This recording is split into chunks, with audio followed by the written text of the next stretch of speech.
कार्यों के विभाजन को क्या कहते हैं? श्रम विभाजन।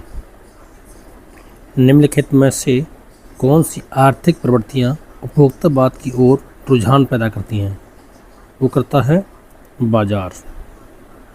अगला प्रश्न, निम्नलिखित में से किसने कहा कि मानव द्वारा वस्तुओं के और नियंत्रण के संदर्भ में संपत्ति की कल्पना की जानी चाहिए?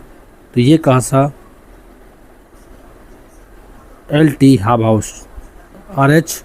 लुई ने यह विचार प्रस्तुत किया कि संपत्ति की अवधारणा मानव द्वारा वस्तुओं के नियंत्रण के संदर्भ में समझी जानी चाहिए।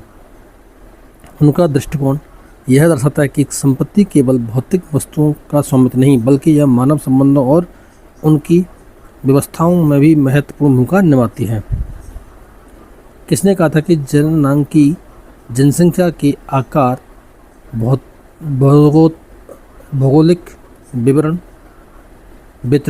गठन, प्रवर्तन तथा जन्म दर, मृत्यु दर, प्रादेशिक गमन एवं सामाजिक गतिशीलता के रूप में जाने वाले कारकों का अध्ययन है? ये कहा था हाइजर और डंकन ने। जननांकिकी में जनसंख्या के आकार, उसके घटक, उसके क्षेत्रीय वितरण, जन्म दर, मृत्यु दर, विवाह दर, प्रगतिशीलता तथा प्रसव संबंधी गणितीय जानकारी का अध्ययन करते हैं। कौन करता है? DJ views. जाति और वर्ग में मुख्य भेद क्या है? जाति और वर्ग में मुख्य भेद होता है जाति के मामले में सर्वाधिक हानि उठानी पड़ती है, जबकि वर्ग में ऐसा नहीं होता। अगला प्रश्न है, मार्क्स के अनुसार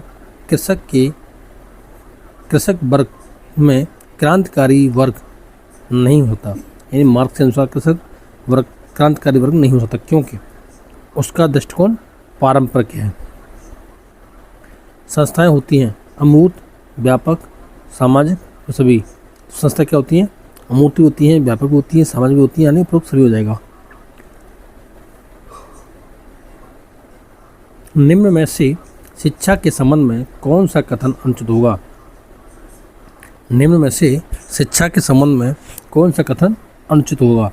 तो सही आंसर होगा अनुचित पूछा है। शिक्षा व्यक्ति का विकास है, सही है।